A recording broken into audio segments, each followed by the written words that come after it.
Get started, jump right into it this morning. So we have crossed over into yet another new month. It's amazing how quickly Kislev went by and Hanukkah. Seems like we just started Hanukkah, and now we're actually out of Hanukkah. So we have come into a new month, which is Tevet. And it's an interesting month. It has a lot of rich and full meaning in it. There's a lot of characteristics about it.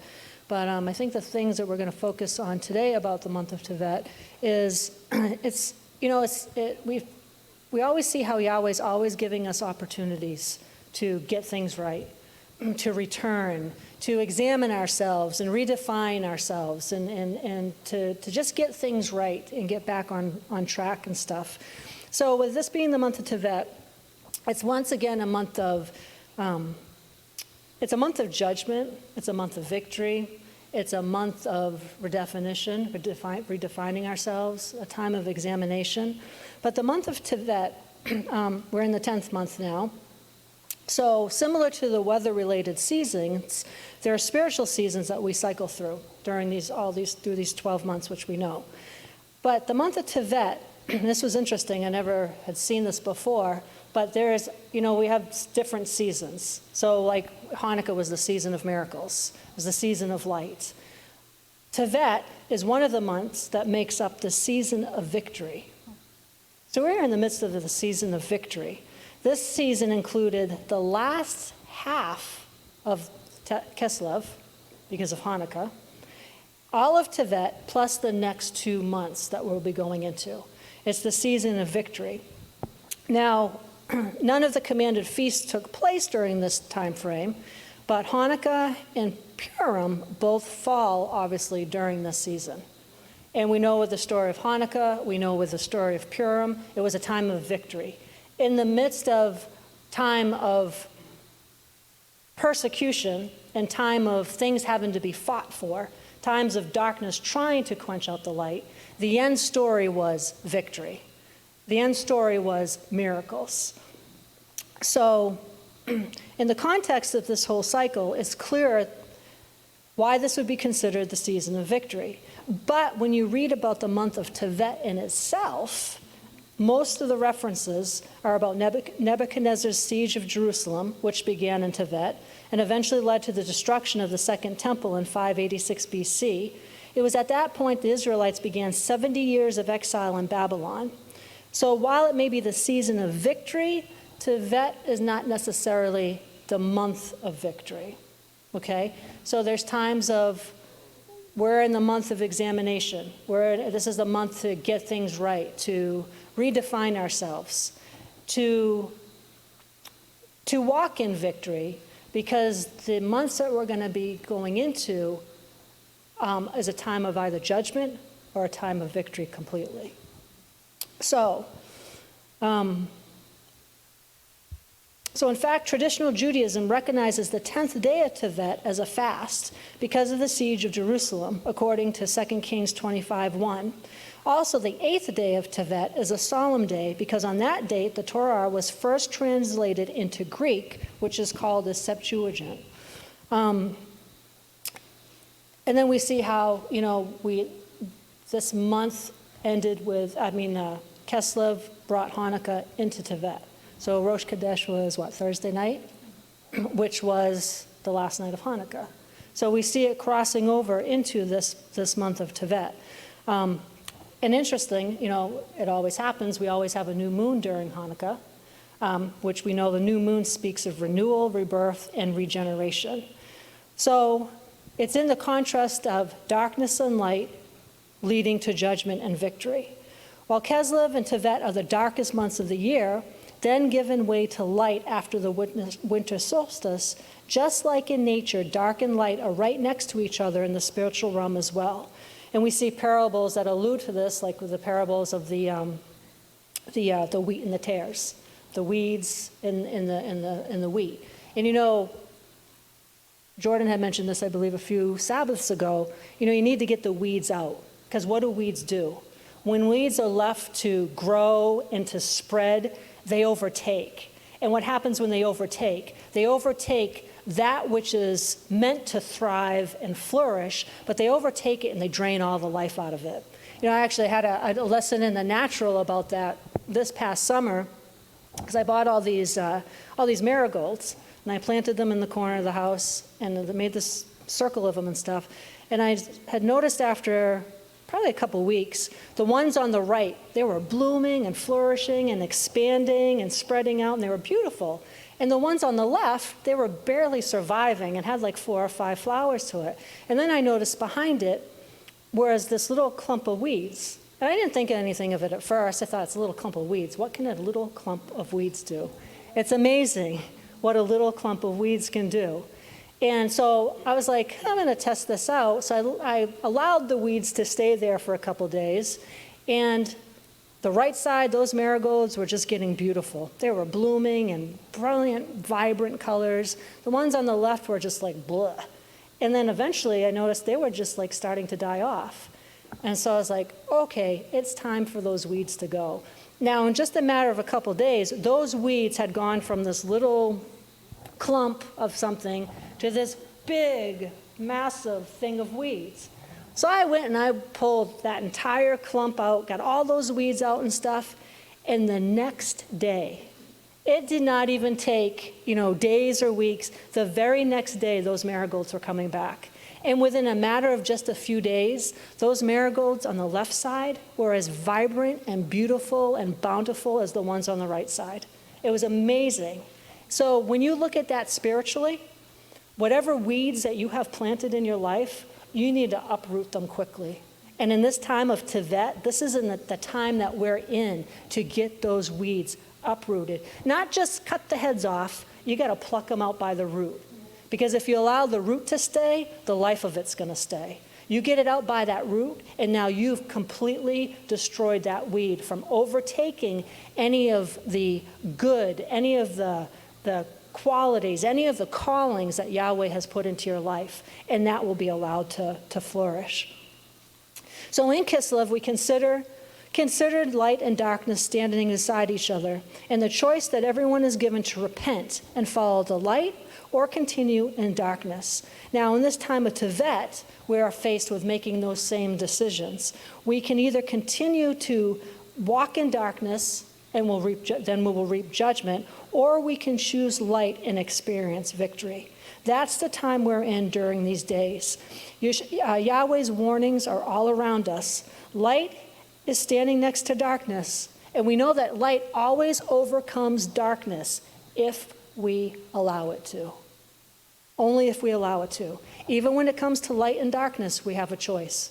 We can continue to walk on in the light, or we can continue to walk in the darkness and do things that Yahweh has told us not to do. Our choices determine our future, whether it's going to be judgment or victory. And this is what we have to keep in remembrance during the month of Tevet. I was just going to say, even though we're out of Hanukkah, the celebration of Hanukkah itself, that doesn't mean the season doesn't continue on and the light doesn't continue on. When they celebrated the miracle of the lighting of the menorahs, it wasn't, okay, 8 days is over, we were able to make the new oil. Okay, now put out the menorah and move on. No, that light kept burning. That was the whole point, is to be able to have enough time to keep that light burning and to have enough of a supply of oil to have the menorahs lit continuously. So as we move forward from Hanukkah, it's not like, oh, Hanukkah's over. And the battles that surrounded Hanukkah weren't over at that time. They fought battles for another, I think, 3 years after that. So we can be so, especially in our Western mindset, I think we can be so in this box. We put everything in the box, and we're in this box, and okay, well, now that season's over, shut the door, now we're in this season. But in the Jewish mindset, in the Hebraic mindset, in Yahweh's mindset, you're supposed to gather and glean from one season lessons that carry you into the next season. It's kind of like when you go on a treasure hunt. I don't know if anybody's done a treasure hunt when they were younger, but you have a clue that tells you to go somewhere. And go to this place, and you're going to find under a stump, you're going to find this. And under the stump, you don't necessarily find the prize that you're looking for at the end. What you find is another clue. And with that clue, you can move on and find the next clue. And all along the path, these clues are helping you arrive at your destination. If you miss one of those stops along the way, then you're not going to be able to arrive at the prize.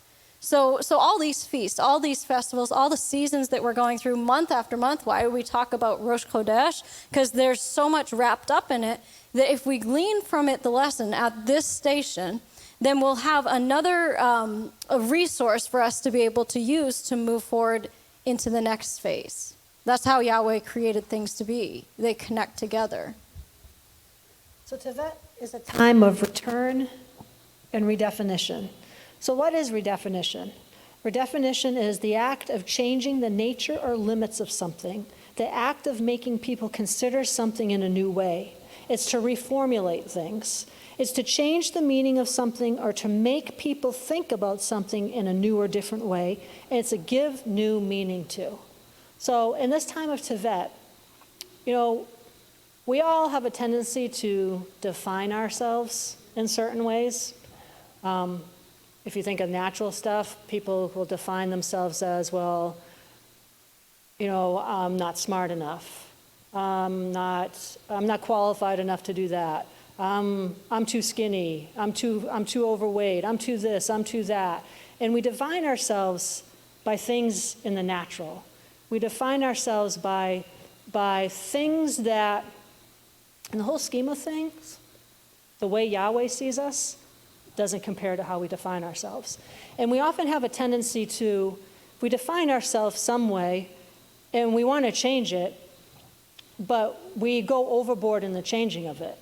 We decide, okay, well, if this is what I want to change, I'm going to do it totally different. But then we go completely off in another direction, and kind of like what Mom talks about, like going in ditches and stuff. You go off into the other ditch about it, and it's completely. But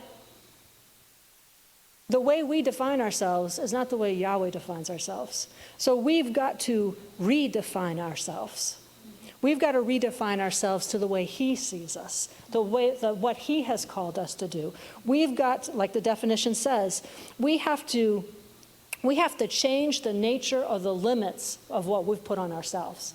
All of us have a tendency to limit ourselves. We put limits, and it's like, well, I can't do this, I can't do that. Well, they're better at that, they're better at this. We have limits that we put on ourselves, and none of us should have limits. We serve the God who is unlimited, and we were created in His image and His likeness. That means we're unlimited.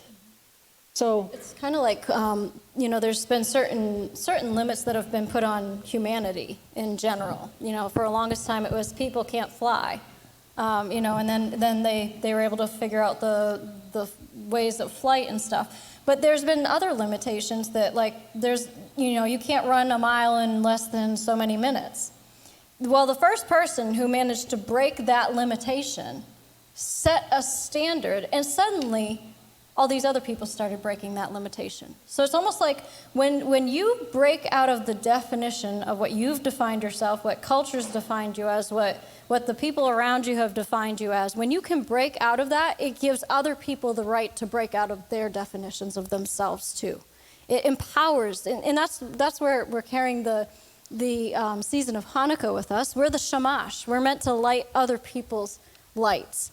As we step outside of our barriers, there's always someone that's going to be watching us and say, I want to do that too. And seeing you do that, seeing you break out of your definitions, your barriers, is going to make them say, I can do it too. If they can do it, I can do it. So with this time of Tevet, we got to take it where, it's giving new meaning to who we are. Giving new meaning to what we've been called to do, how Yahweh sees us. And interesting when you look at it with the aspects of the Torah, the Torah is given to us to present us with a new way of life. It's one that will change us. It helps us to discover who we really are and who we really want to be. And this is all key to personal growth and progress. This is how we're supposed to be. We need to be looking inward and assessing our own actions in this time. Now, interesting, the Tevet shares a root with the Hebrew word tov. We all know in here what tov means. Boker tov, good morning. Lila tov, good night. It shares that word good. And that's what it's supposed to be. It's supposed to be a time of redefining ourselves, like Jordan has said before, so that we're the best version of ourselves that we can possibly be. So in this time of examination, there's triumph in it. There's the victory side of Tevet. So actually, let's look at Galatians 6:4 real quickly, because the Bible has quite a few things to say about examining yourselves, about taking account of who you are, what your actions have been, and changing them. So Galatians 6:4 says, "But let every person carefully scrutinize and examine and test his own conduct and his own work. He can then have the personal satisfaction and joy of doing something commendable in itself alone without resorting to boastful comparison with his neighbor." So let every person carefully scrutinize himself, carefully examine and test their own conduct and their own work. Tevet's not calling you to carefully scrutinize and examine the conduct of your neighbor, okay, or the person sitting next to you. It's telling you to examine yourself, scrutinize your own self, and test your own self. So in the month of Tevet, it's a time where we need to take responsibility. It's once and for all, grow up and stay grown up, okay? We got to grow up and stay grown up. Now, you don't ever see a baby, right? Those of us that have babies, what happens? They grow. They become a toddler, then they become a child, and then they become a preteen, and then they become a teenager. That baby doesn't become a toddler and then go back to being a baby, okay? Well, some of them don't. I guess that's not a really good illustration, because we do have some adults that go back to being a child, but that's a whole other sermon.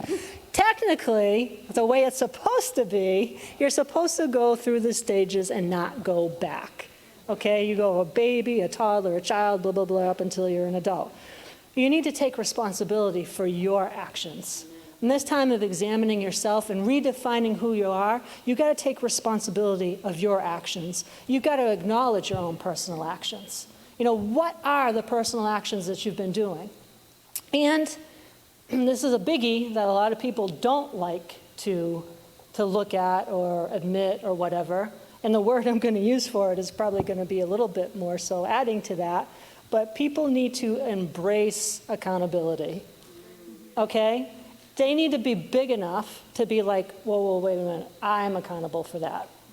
Not so-and-so, not my sister or my mother, or, people have a tendency to constantly point the finger at everybody else. Well, I'm the way I am because of you.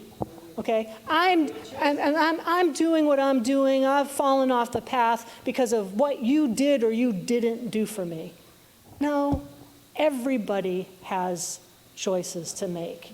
And you could take two people in the entirely same situation, and you could see one, and actually thinking of an individual now, but you could have two people that say go through the same traumatic experiences through childhood. And one person decided, no, you know what? I'm not going to let that drag me down. I'm not going to let that define who I am. I'm not going to let what they did to me ruin my life. I'm going to rise up and triumph over it. And they become totally successful, victorious. They break off that old, and that's not even a part of them anymore. And then you have another individual who gets into the victim mentality instead of the victor mentality and goes with, oh, they did this to me, woe is me, they did that, and they just spiral downhill, and it's because it's everybody else's fault, and it wasn't mine. No personal responsibility, no personal accountability. All of us have a choice to make. We can either make the right choice or we can make the wrong choice. It does not have to do with what anybody else did or didn't do to us or for us. It all comes down to how we respond to a situation. So then with that whole thing with Tevet, we need to examine our personal actions and then take accountability and be big enough, be mature enough. If you've done something, say you've done something to another individual, and you know that stop making excuses about it. And be big enough and go to them and say, hey, listen, I was wrong. That's one of the biggest things people have the hardest time doing, is admitting when they're wrong. And then the second is going in and asking for forgiveness. And that's not what the Bible says. The Bible says forgive those. Okay? We're supposed to forgive, and we're supposed to be forgiven. And that's all a part of personal examination. And we need to examine our personal growth, spiritually, emotionally, mentally, physically. This is all wrapped up in the time of Tevet because we're faced with a choice. We're faced with a decision.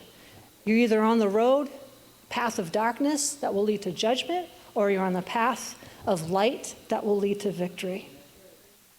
And but the most important thing to examine ourselves in, especially in this day that we're in, is spiritually. What are we doing spiritually? I'm sure most of us in here,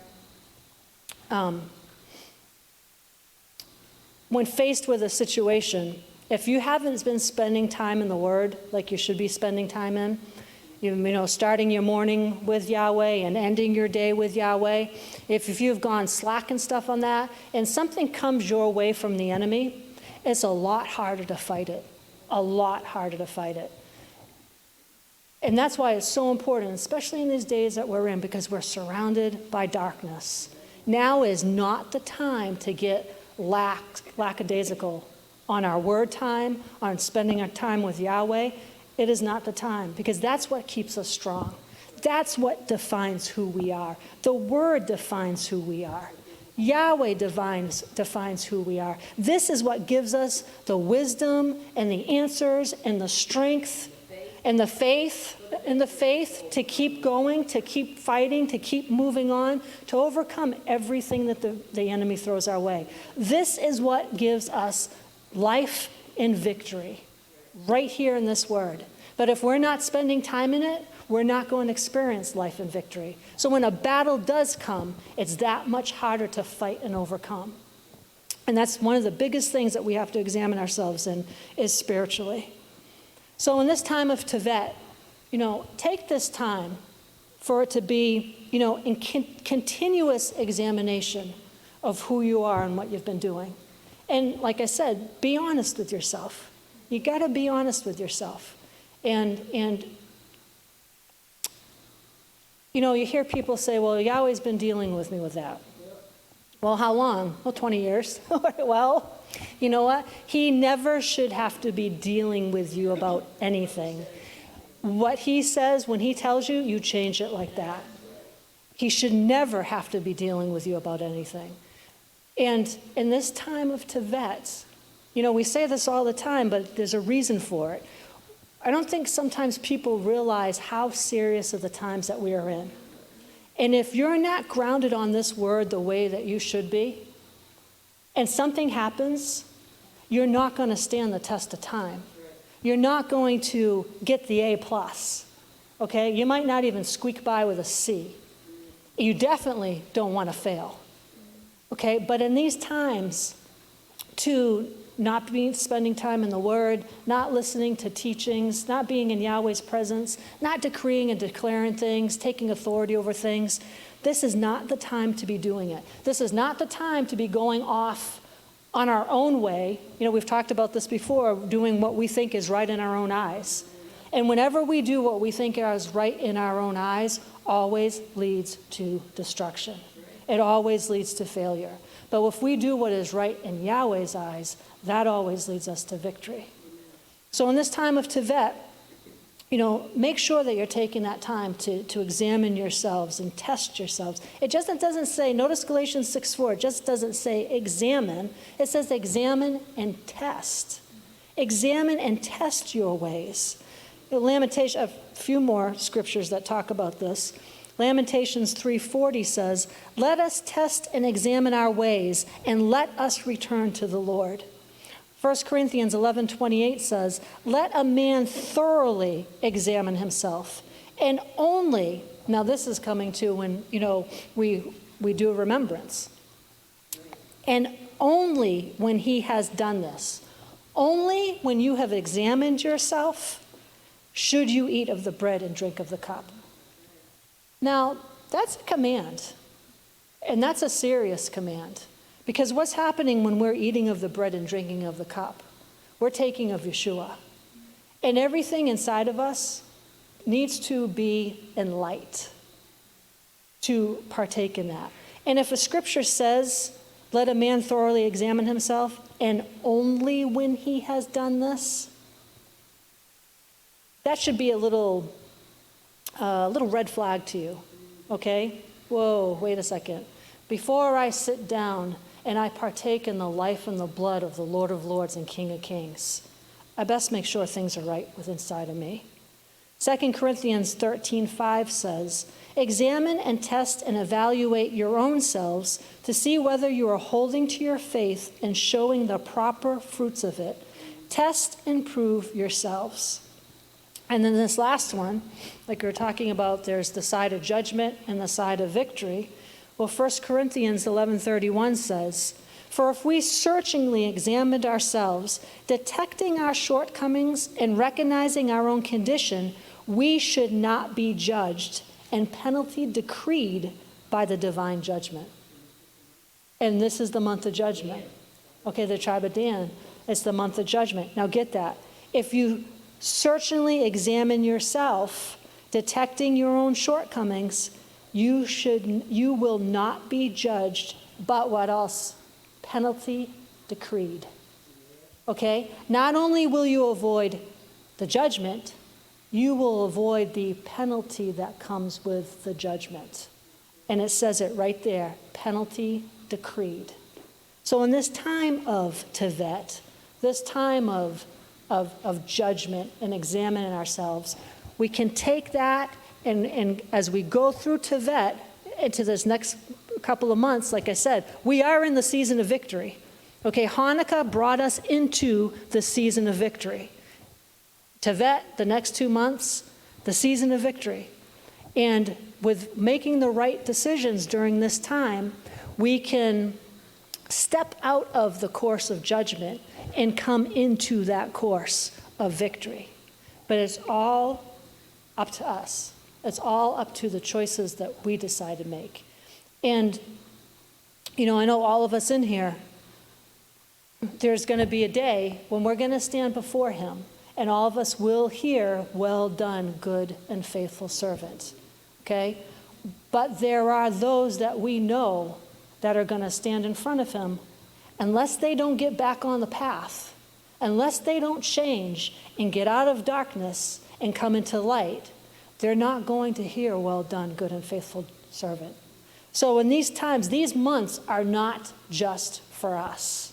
These months are meant to shape in us and define us and build us up and glean us and get us to where we need to be so that we can be who we're supposed to be to others, to those that are walking on the path of darkness, so that we can snatch them out of the enemy's hands so that they will one day hear the Lord say to them, well done, good and faithful servant.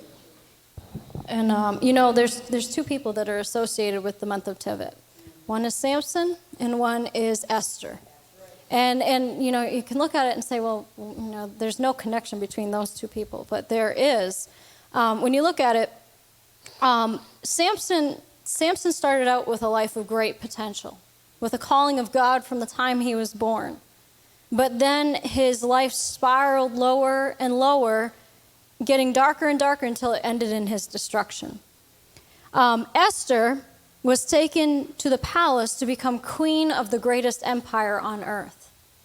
And when she was called upon, she listened and heeded the call. She didn't let the tendencies of her flesh get in the way. And her path grew brighter and brighter. So you have two people with equal callings on their lives, but it was their choice of what to do with it. The circumstances, the situations that were surrounding them in life had nothing to do with what they decided to do.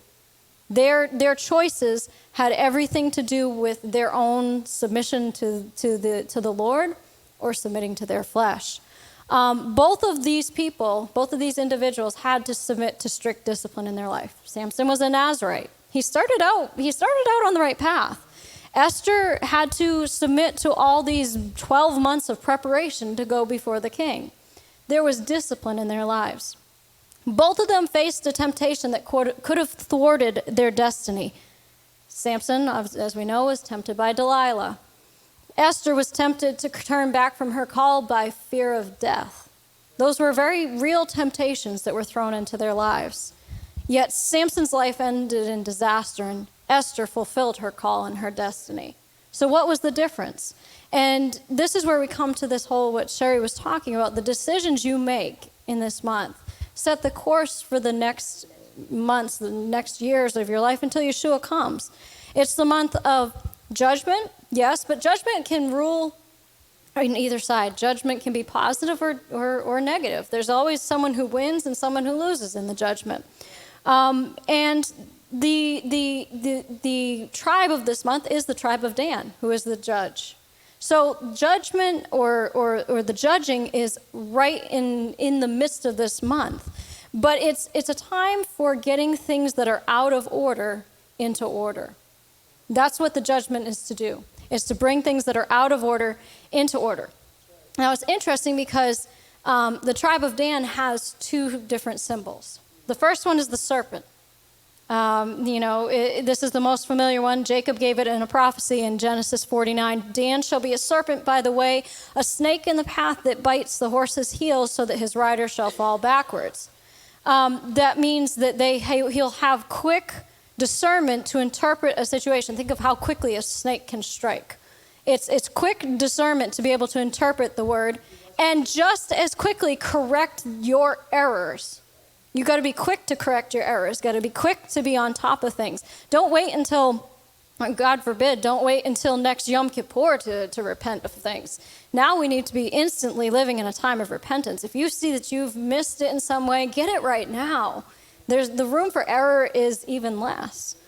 And it's also another symbol for the tribe of Dan is scales. And this is where I kind of want to focus on a little bit more today is the scales. Scales represent balance. It represents judgment. You know, how many times do you see in the scriptures that it shows you shall not have unjust scales or unjust weights in your house. Don't even have them in your possession. You need to always have just weights. And then there's the verse where, I believe it was in Daniel, where they're talking to King Nebuchadnezzar, or no, it wasn't Nebuchadnezzar, but it was one of the kings he was talking to, and there was that writing on the wall, the finger that wrote on the wall, and it said, "You have been weighed in the balances and come up wanting." So in other words, you've been weighed on a scale, and there's something missing from your life that should be in there. When we start to examine ourselves in this month and find out, you know, what is it that I need to change? How do I redefine myself? Part of that is there things in my life I need to remove? Is there weights in my life I need to take off? Or is there things in my life that I need to put in place, that I need to add to my life? And so let's turn over to 1 Peter chapter 4 real quick.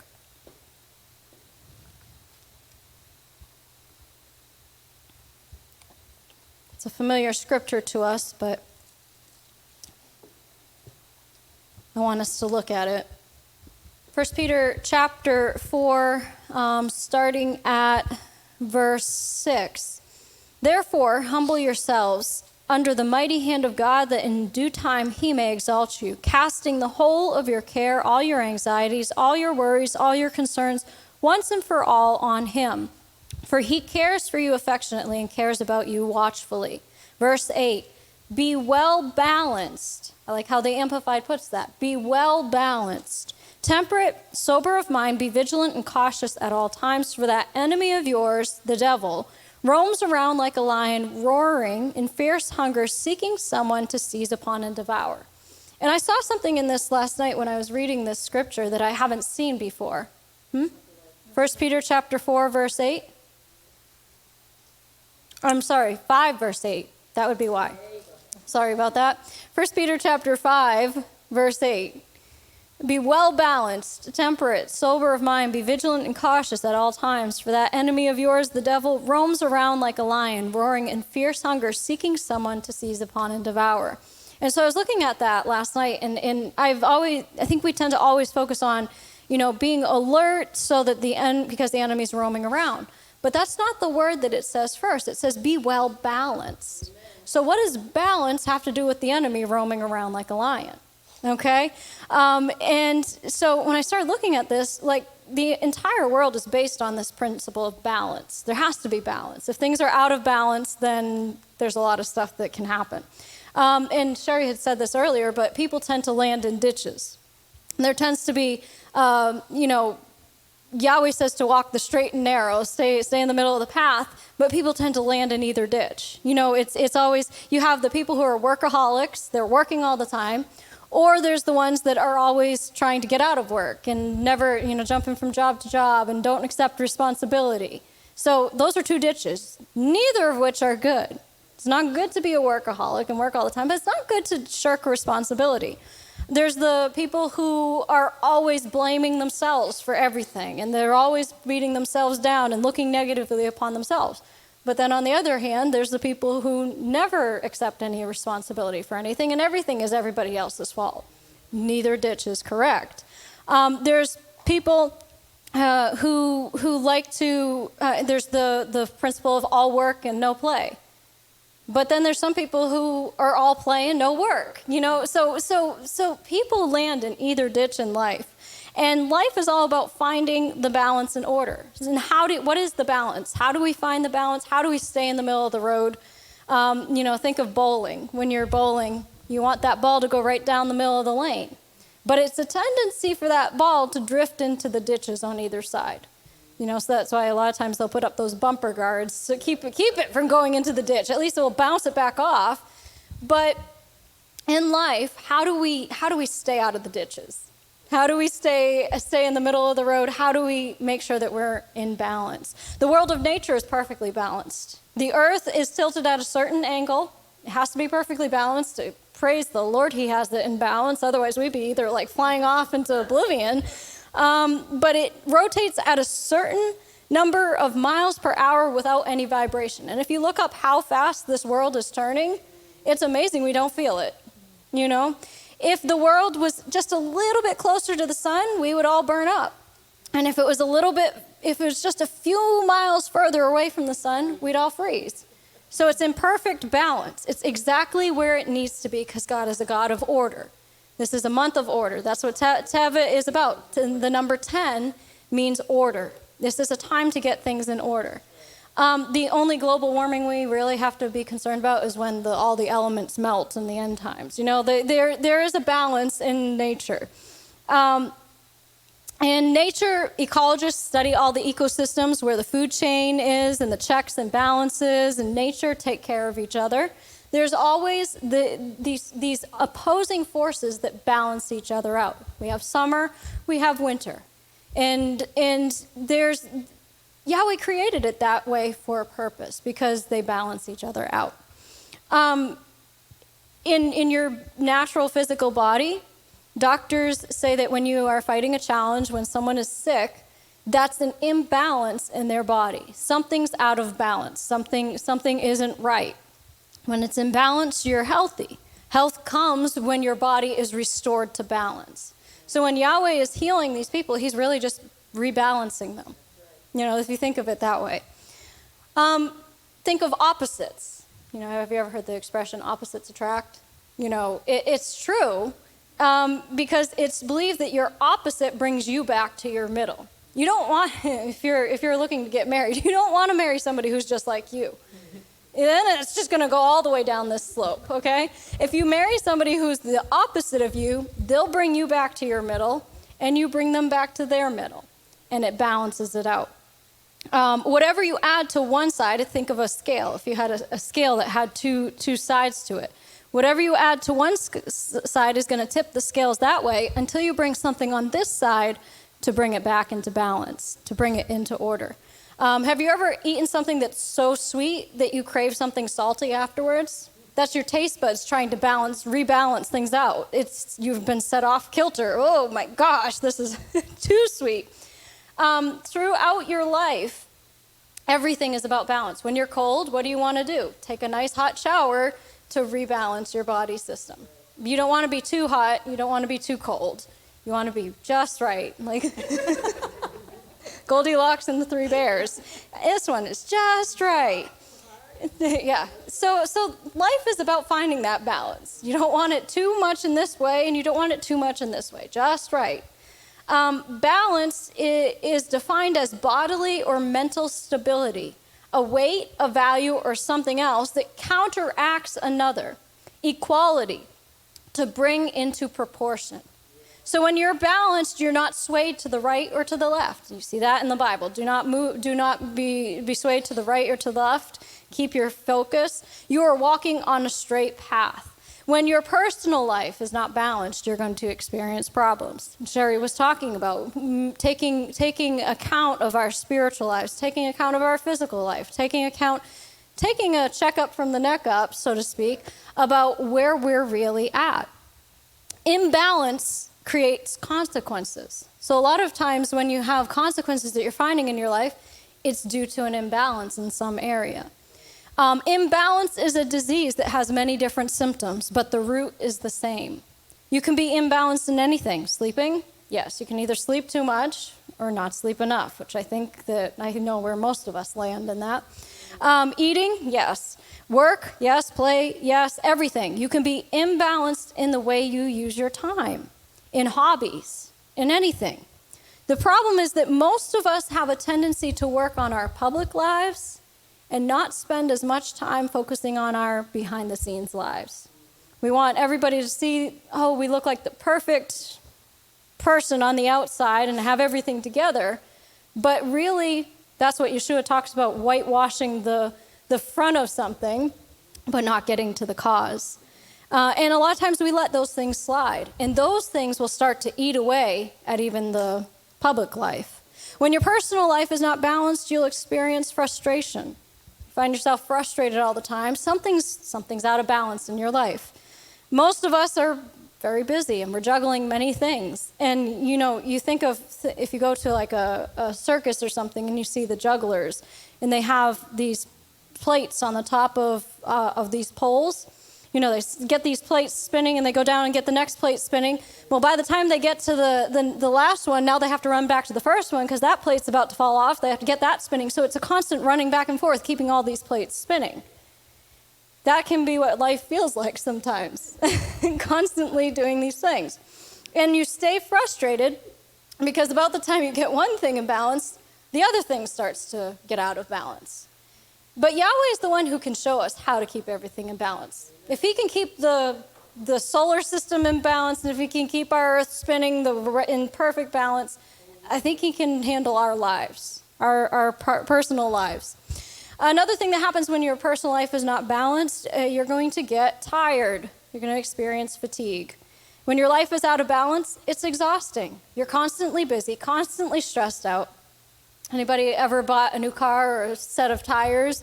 When you buy new tires, you need to get them balanced on the car. If you don't get your tires balanced on the car every so often, you're going to have a pretty bumpy ride after a while. And it's going to look really awkward too. There's going to be vibrations. The car will not be able to handle the shocks and bumps, and it's going to start breaking down the car itself. It's not going to be able to handle things as well. And that's what happens to our life. If we get an imbalanced tire in our life, it eventually starts to wear a bald spot. And they wear unevenly, and then all of a sudden you get one tire that blows out because you wore it completely down because your car's bouncing on the roads like this. And there was a simple fix to it. It's not like it's a major, I got to do this major overhaul. No, just balance it. Just balance it. Sometimes the things that we make mountains out of molehills so much. The things that we create such a big problem, it's like, no, just balance it. It's a simple answer. Yeshua was perfectly balanced in his life. There's the scripture that says how he grew in wisdom and stature and favor with God and man. Wisdom means he grew intellectually.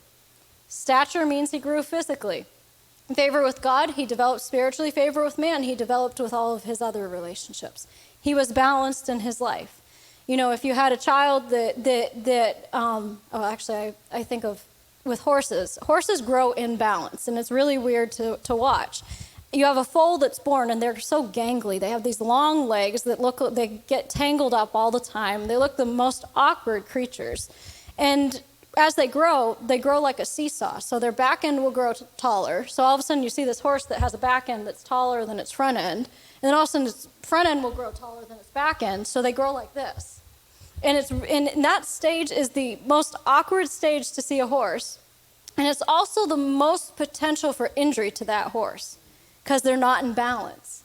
And I remember there was a foal that we saw up at Frisians of Majesty, and it ended up, his legs were getting all warped as he was growing because of how awkwardly he was growing, and they had to do special things to his legs. Now, once he grew up and he was a completely grown horse, he was in perfect balance and everything was good.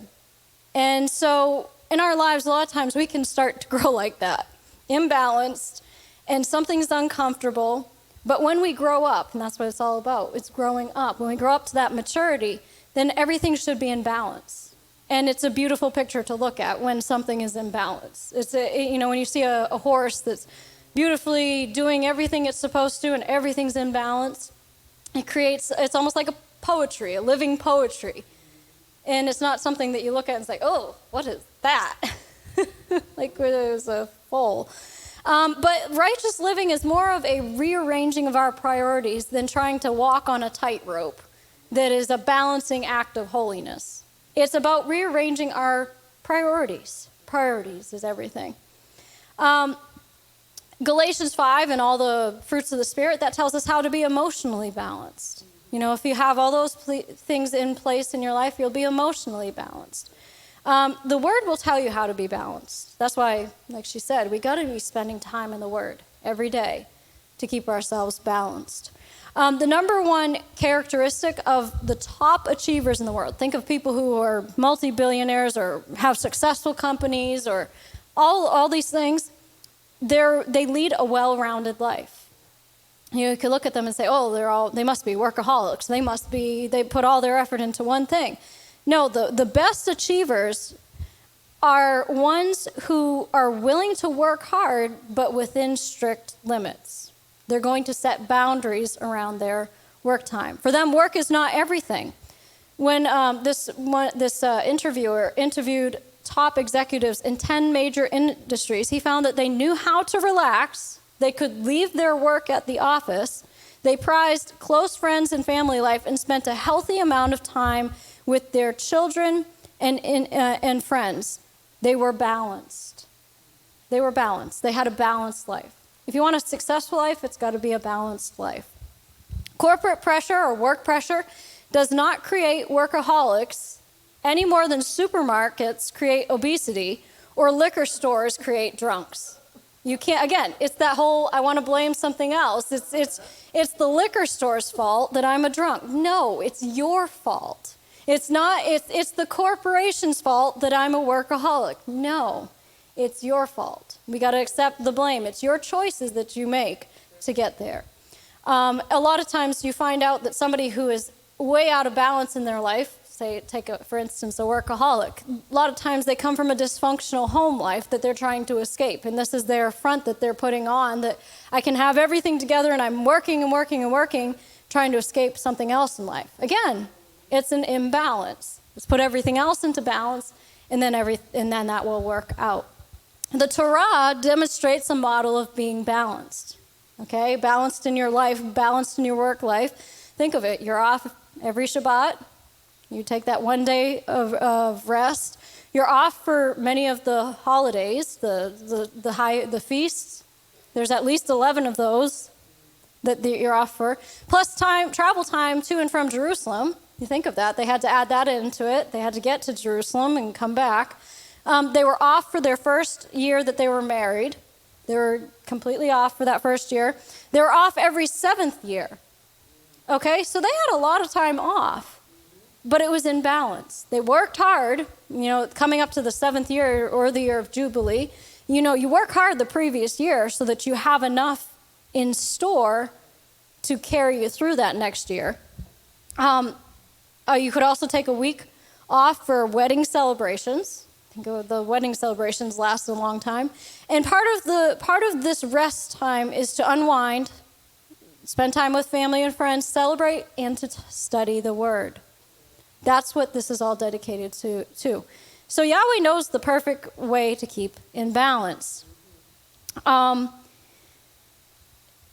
doctor for the past 26 years studied 5,000 professional men and women. Since 1959, he interviewed 5,000 people at least twice a year. He's written 2 books, one about men and one about women. He talks about how women who sacrifice their personal life for a career are imbalanced. The interviewer asks, "You say that ambitious women have been sold a bill of goods? How?" He said, "They have been told that life is a choice between a career and a satisfying personal life. But my study over 26 years has found that to be hogwash. The woman who pours herself into her career and shelves her personal life eventually suffers in her career." So the interviewer said, basically, what you're saying is that anytime any one part of your life becomes all important, everything, including that one part, crumbles. So everything has to be imbalanced in your life. Proverbs 14:15 says, "The simple believes every word they hear, but the prudent man looks well to his going." You're prudent if you look well to where you're going. What's ahead on the path? How do I prepare for what's ahead? Wise people think about where they're headed. They give thought to their ways. They consider where they're going. And the fact is, all of us have blind spots. You know, I can look at myself and think I'm perfectly imbalanced. You can look at yourself and think you're perfectly imbalanced. But somebody else looking at you can say, that guy's imbalanced. You know, a lot of times the people who are the most imbalanced don't think they're imbalanced at all. The workaholic rarely knows that he's a workaholic. The alcoholic rarely knows that he's an alcoholic and has a problem. I can stop at any time. But when somebody else looking from the outside says, "Hey, you got a problem, you got to address this, you got to change this," maybe we should start taking heed. The Bible says that there is safety and wisdom in a multitude of counselors. So when in doubt, maybe we should check it out. Find out. Ask somebody else, how am I doing? Emotionally, physically, spiritually, mentally. We need to get a second opinion on ourselves. Balance does not come by accident, by the way. It's not automatic. It doesn't just happen.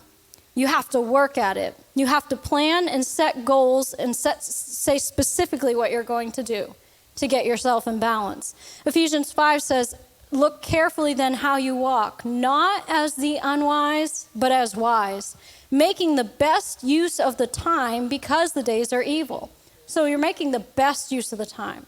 There's a lot of stuff we could be doing with our time. But is it the best use of our time? Therefore, do not be foolish, but understand what the will of the Lord is. Let's turn over to Hebrews 12 real quick.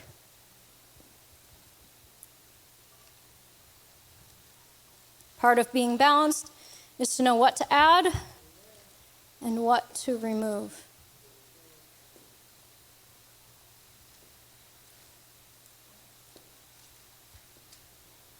Hebrews chapter 12, verse 1. "Therefore then, since we are surrounded by so great a cloud of witnesses who have borne testimony to the truth, let us strip off and throw aside every encumbrance, unnecessary weight, and that sin which so readily, deftly, and cleverly clings to and entangles us. And let us run with patient endurance and steady and active persistence the appointed course of the race that is set before us, looking away from all that will distract to Yeshua, who is the leader and the source of our faith." So that tells us how to run our race in a balanced way. We got to remove the sin. We got to remove the unnecessary weights. Now, a lot of times we can look at this verse and say, you know, get rid of every encumbrance, the unnecessary weight. And we can look at those as being bad things you're getting out of your life. They're not necessarily all bad things. They're just things that are not necessary for this point of your journey. You know, as we move forward, we're coming close to the end of 2023. We're going to be moving into 2024. It's time when people make resolutions a lot of times for how they're going to move. Well, let's start now by planning our year out. You know, if you want to have a success, you got to plan for it. You don't just haphazardly trip into the year and say everything's going to turn out right. You got to plan for it. You got to find out what worked well this year and what do I need to change in my life, because the times are changing. Things that we could have had in our lives 10 years ago, we might not be able to carry with us in this season. We got to change with the season. or we're going to find that our journey is not as successful. And so this can have to do with carrying weights unevenly or improperly, or carrying too much weight. Sometimes you're just carrying too much weight with you on the journey. I think of the Oregon Trail, and many of our students had done a study on the Oregon Trail years ago. But I remember when I was little, we'd play the Oregon Trail game, and it was kind of interesting because you think of these settlers who came from pioneers who came from the East Coast, and they're going out to build a new life out west, and they had their Conestoga wagons that are all packed full of stuff, and it was a hard journey. It was a long journey. And at some points along the way, you can still see places where things were left behind. And I remember reading about the things the decisions they had to make. Their oxen or their horses were getting weaker, couldn't carry the weight that was in the wagon, so they had to start unloading weight from the wagon. And that's when you start finding out what is necessary for this trip and what is just a luxury. What is just, I wanted to bring it along because it came from home. People started leaving behind pianos. Well, fine, yeah, the piano's great, but, the barrel of flour is far more necessary for this journey. I can't eat the piano in the end times, So the further along on the journey they went, the more weights they had to shed, the more unnecessary things they had to leave behind. And sometimes it can be painful to leave things behind. It's like this has a certain nostalgia to it. It's a connection to your past life, but sometimes the connection to your past life will hold you back from ever being able to reach your destiny. In this passage, he's talking about running a race, but you're trying to run a race and you have all these weights. It's not going to help you win the race. It's not going to help you even finish the race. You might not be able to finish if you're really weighed down. And so I like to relate things to hiking, okay? Just like hiking in general. But I had found this article that was talking about how to pack your backpack right when you're hiking. And you don't tend to think of something like that. It's like, oh, just shove everything in and go on. Well, that's maybe okay if you're just going in the backyard, but if you're going on an extended hike, think of people who do the Appalachian Trail or some of these extended backpacking hikes or whatever. You want things to be in such a way that it's functional. And it's not just, I got to unload everything out of my backpack on the side of the trail to find my water bottle. No, you want to have things packed. It goes for traveling too. You start learning how to travel, and so that you're not bringing everything in the kitchen sink with you when you're traveling. Travel light is the best motto. But it's critical that you know how to pack your backpack right when you're going on your hike. You can't just throw your belongings in a backpack and call it good. On the trail, you'll be carrying your pack for hours, days, or even weeks at a time. So balance and comfort are tantamount. So think of this in relation to our journey as believers. This isn't a short hike. We're on a long distance journey. And we need to, it's a marathon, not a sprint. We need to have our baggage packed in such a way that we have the end goal in our mind. Not just along the way and thinking, this is going to be easy. Let me tell you something. The more miles you hike and the harder the terrain is, the heavier your backpack will feel. So even if it starts out, this doesn't feel that heavy, try carrying it on your back for hours upon hours upon hours and up a hill. Then you can start to realize it's not. Carefully loading up your backpack can even keep you safer. On tricky scrambles or exposed trails, a well-loaded backpack will help you keep your balance and prevent falls. So if you want to be able to walk successfully on this Christian life, then you need to have your baggage packed in such a way that it's going to prevent you from falling. If something's out of balance, you have all your stuff hanging off of one side, it's very easy to fall off that cliff on that side or drift into that ditch. We're talking about staying out of the ditches. Let's keep our stuff packed in the middle so that we're not drifting toward that ditch. Your backpack and all the things inside of it become an extension of you once you're on the trail. Remember that less is more, even if you're not an ultralight backpacker. Too much stuff will weigh you down. That means you'll get tired easily. See the spiritual connections in this? It could also set you up for injury by having too much weight on your back and shoulders. Weight isn't always a good thing when you're hiking. Mentally, a lot of times, taking too much stems from a mix of fear, but what if I need that? And overzealousness. If I own a piece of gear, isn't now my time to use it? Well, it might not be. More weight on your back means more strain on your joints and a more arduous experience. That burden zaps the enjoyment. We're supposed to enjoy the journey along the way, not just be lugging everything along to the finish line. Let's get to work then on whittling your pack down to what you need to be successful without feeling miserable. Imagine for a moment that you are embarking on a cross-country trip from Los Angeles to New York in a car. Not on foot, in a car. What do you need? Do you pack every morsel of food you might eat during that 40-hour drive? Do you fret about somehow stowing away every ounce of gasoline you might need for the 2,800-mile trek?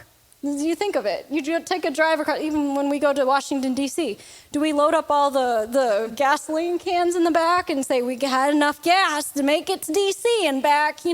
That's not how you prepare for a trip.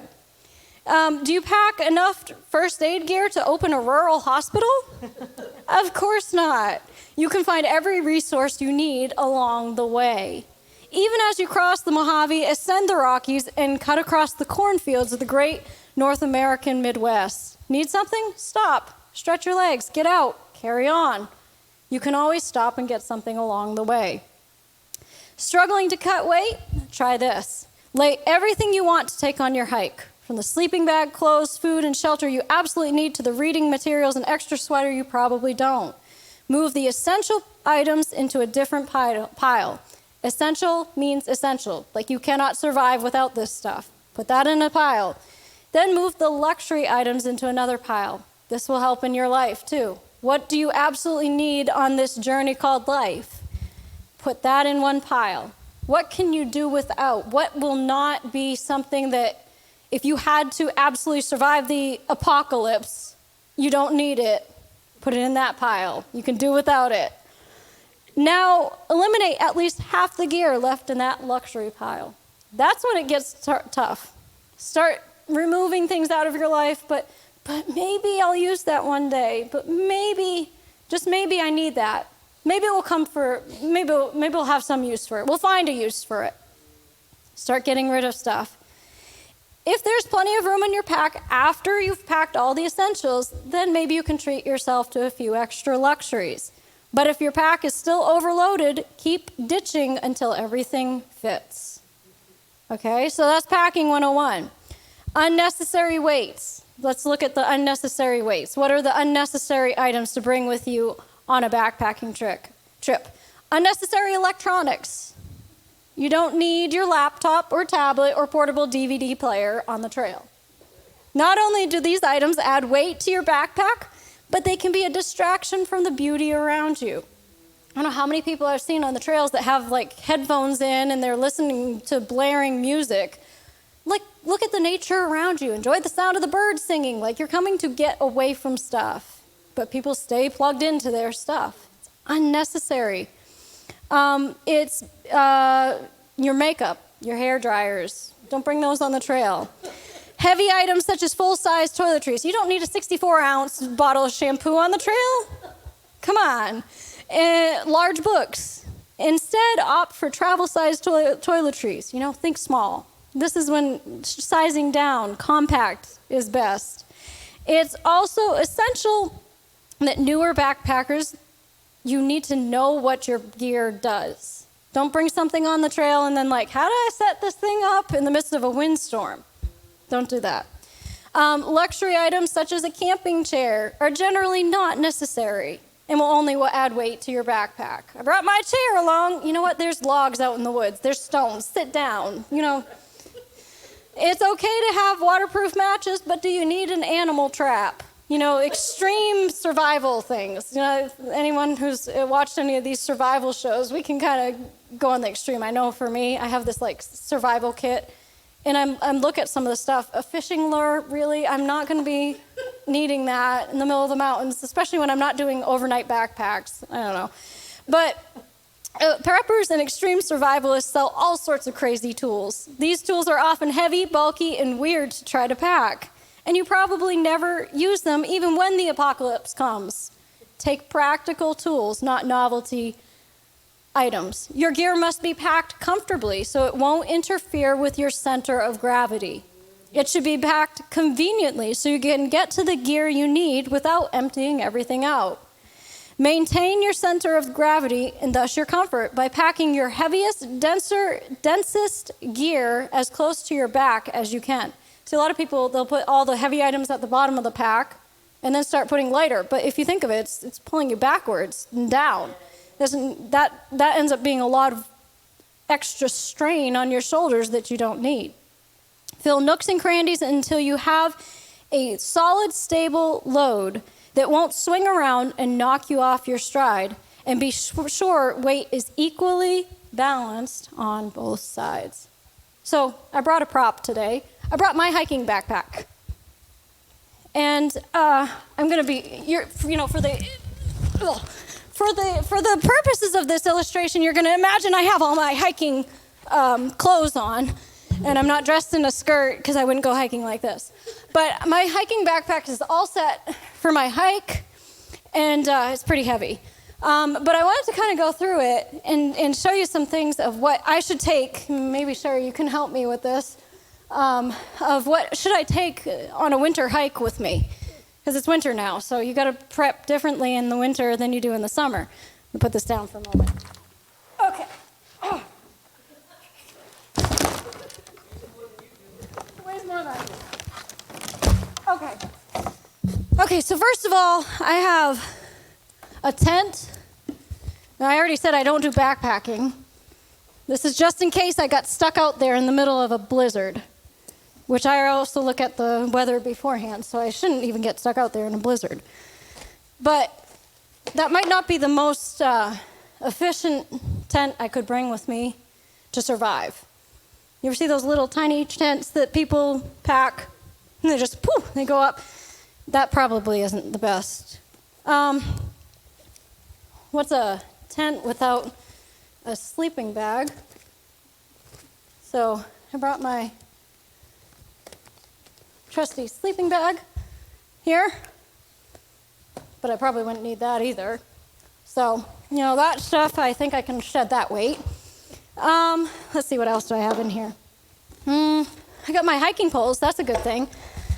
But they're not assembled, and so on the trail, I have to kind of figure out how I'm doing this.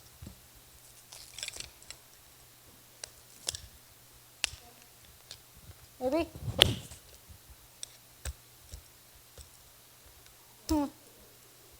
Okay. So, this is why you check your equipment before you go on a hike. I made the mistake of not doing that when I brought these with me. And so now I have a hiking pole that doesn't even work. So I can maybe go along like that, but it's not going to do me much good on a mountain. So that's useless. And there's only one, because I lost the other one on the trail. So anyways, let's see, what else do I have? Yeah, thank you. Ooh, all right. So let's see what's essential in here and what I can get rid of. I got a tin of sardines. That's good survival food, but maybe not on this trip. I got my makeup, just in case I have to touch up while I'm out there. I got my bathing suit, in case I want to take a frosty dip in a lake. Maybe I don't need that. What else can I get? I got an umbrella, but it's not raining up there. Do you think I need the umbrella? No? Okay. All right, well, that's necessary. That's put it around your neck to keep warm. That's a good one. I got a pair of socks. Oh, I got another pair of socks. Oh, I got another pair of socks. Maybe I don't need 3 pairs of socks. You think 1 would be sufficient? Maybe 2? Okay. I got my book on wilderness first responder, just in case I run into any people that have emergencies out on the trail. That's necessary, wouldn't it be? You think? Should have read it before I went out there. Yeah, I think that would be essential. And, if I ran into some random injury that I didn't know anything about, well, you know what? The Lord will help me figure it out. So, let's see. Oh, a can of beans and a can opener. That's a good survival food. And I think that's probably going to add more weight. Maybe I could find, something else to take along for food. I brought a bottle of water. You think that will last me for a 10-hour hike? And it's winter, so what's going to happen to that? It'll freeze. So, no. That does me no good. So now I'm without water, but I have my survival book. It will tell me what to do if you run out of water, and if you're, whatever. Yeah. I got a sweater. Well, that's necessary, but maybe not that particular one. Another sweater. A pair of mittens. My slippers. For if I decide to sit down and take my boots off for a moment, or back in the car. Maybe I should just leave them in the car. Yeah, maybe I'll just leave them in the car. All right. We got my radio. Let's see. Okay, I got my crampons. Those are necessary. That is essential. When you're hiking in the wintertime, it gives you grip, gives you a way to not slide down the mountain. I got my dried mangoes, I guess. Map, that's essential. Salt, yeah. A splint. That probably falls under that first aid gear that you're never going to need to use. If I needed to immobilize somebody and take them out on a board, I don't think I'm going to run into that. This is that kit that I was telling you about that has everything possible in it. It's got all the multi-tools, the fishing lures. I think it has a saw and an animal trap in it. You can probably whittle that down. No pun intended, whittle it down. My first aid kit, it has sutures in it, which I probably would never use. I don't think I'm going to sew anybody up in the back country. But, let's see, a pack of raisins, which I never eat on the trail anyway. And, okay, well, some of that stuff I guess could be necessary, but maybe not. Oh, I got more raisins. Okay, I don't think I need that many raisins. A water filter, that's good, but there's probably not going to be any running water up in the mountains in the winter. Got hot hand warmers, those are good. Tissues, always need tissues, especially when you're out in the cold. So, I think about half of this stuff in here I probably could remove, because it's all about removing the unnecessary weights. I think if I'm going up a mountain, those weights might hold me back. And if you're on this journey called life, you want it to be ultralight. I'm not packing it so that I'm going on a trip right now. I would not normally pack it this way, but that can stay, that can come. So you see some things that I had in here that I could take out, and you see some things that I forgot to bring that might be necessary. Other than a can of beans and a can of sardines and dried mango, I don't really have any sustenance. Oh yeah, I didn't bring my chocolate. Oh, that is good on the trail. It is. I have my SOS thing. That's good. That's necessary.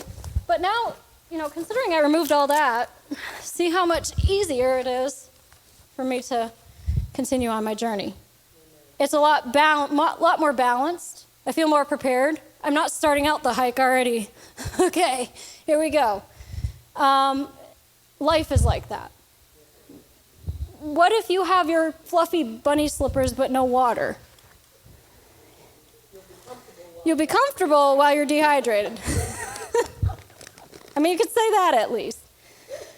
But we want a successful hike. We don't want to be stuck out there having to have somebody use this book on us because we just weren't prepared.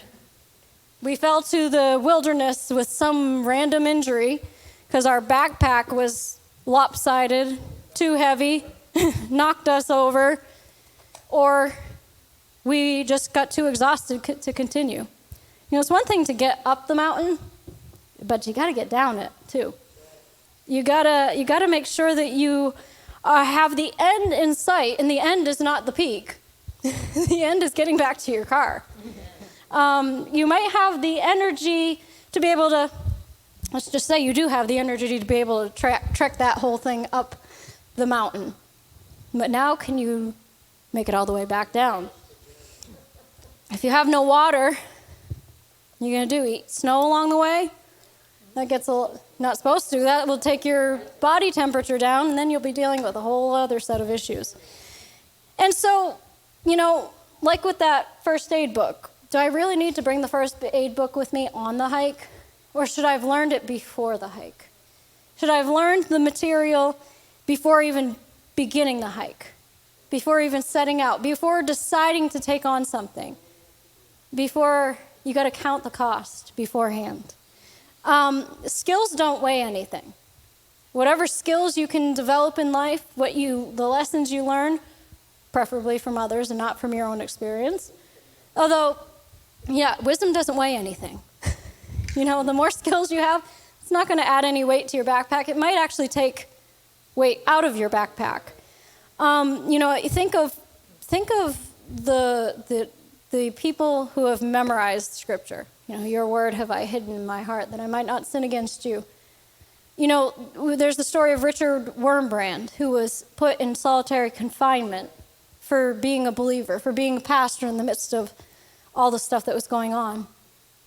And he said that what kept him going was the word that he had memorized. And his only regret was that he hadn't put more scriptures to memory. Because, no matter what the government tries to take from you, they can't take what's in your heart. They can't take what's hidden in your heart. The Christians in China, Chinese Christians right now are memorizing entire books of the Bible because they can't take that from you. So whatever skills, many of these tips that I just read to you here, they apply to more than just backpacking or hiking. They apply to life. What do you have in your backpack that's not necessary? And what are you missing that you might really need along the way? What in our life helps us on our journey and will enable us to reach our destination safely? What is hindering us? What's throwing us off of balance? What don't we need? What can we change? What can we get rid of? What can we leave behind as we move into 2024 that will make the journey through the year balanced, safe, and enjoyable? Some things you learn along the way. I thought I would need this, but in reality, I never used it, and it just weighed me down. Okay, so next time, don't take it with you. Leave it behind. Can I change it to something lighter? Maybe you don't need that 64-ounce bottle of shampoo. Just bring a little travel-sized bottle, okay? Being prepared doesn't necessarily always mean carrying your whole closet with you just in case. And I think I tend to be an over-preparer. I bring more than I will ever need, but over the years of experience, it's taught me, leave it behind. Just leave it behind. Don't go with the what ifs. What ifs may never happen. Probably will never happen in 1,000 years of human experience. Only a few people have ever had that happen. But let's find what is absolutely necessary to have with you. In order to get in balance, we must start with our relationship with Yahweh. That has to be first and foremost. If we have him at the center of our life, it will bring everything else in our life back into balance. You might think that you don't have time to read the word and you're too busy. But you know what I find is that when I start the day with the word, suddenly I find I have more time for everything else. It's like it creates more time in the day. The supernatural aspect of the word is that it gives life. And it creates more opportunities to get things in order. You have everything else in order. If you start your day with him, you have everything else in order. Ecclesiastes 3:1 says there's a time for everything and a season for every activity under the heavens. That's about balance. Matthew 23:23, Yeshua's talking to the Pharisees, and he says, "Woe to you, teachers of the law and Pharisees, you hypocrites! You give 1/10 of your spices, mint, dill, and cumin, but you have neglected the more important matters of the law, justice, mercy, and faithfulness. You should have practiced the latter without neglecting the former." So it's like some of the things in the backpack, Some of the things I brought along, but I neglected to bring along more essential things. Some of the things in there, yeah, you need to bring those along. You need a first aid kit, whatever. You need to bring these things along. You should have done that without neglecting to bring the water that won't freeze. Isaiah 28:24, when a farmer plows for planting, does he plow continually? Does he keep on breaking up and working the soil? If you saw a farmer out there and all summer he's just breaking up the soil, you say, what's wrong with him? He's stuck in a pattern. Like, good, eventually you got to move on and plant. Luke chapter 10, 38 through 42. Let's turn there. It's a familiar passage again. Yeshua comes to bring order. He comes to bring balance into your life. And he'll show you where things may be out of balance. Luke 10, verse 38. Now, while they were on their way, it occurred that Yeshua entered a certain village, and a woman named Martha received and welcomed him into her house. And she had a sister named Mary, who seated herself at the Lord's feet and was listening to his teaching. But Martha, overly occupied and too busy, was distracted with much serving, and she came up to him and said, Lord, is it nothing to you that my sister has left me to serve alone? Tell her then to help me, to lend a hand and do her part along with me. But the Lord replied to her by saying, Martha, Martha, you are anxious and troubled about many things. There is need of only one or but a few things. Mary has chosen the good portion, that which is to her advantage, which shall not be taken away from her. So, in the life of living a life in balance, Martha's life was out of balance.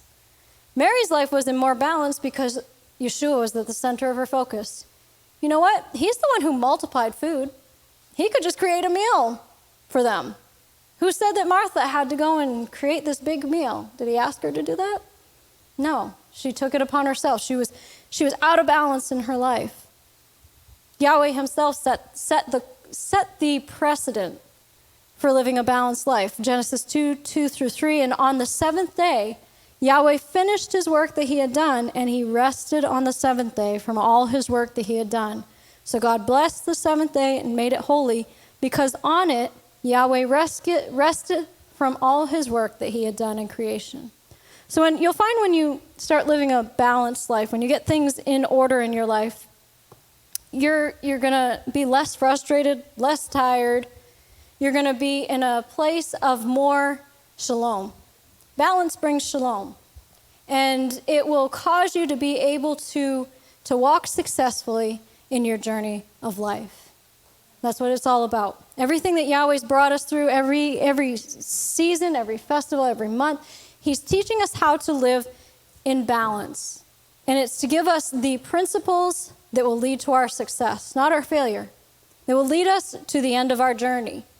And we will hear him say, well done, good and faithful servant. Amen? Well, thank you for those of you who joined us today on Facebook. We trust you've gotten something out of this message. We'll see you on Tuesday night at 7 p.m. Until then, you have a blessed week.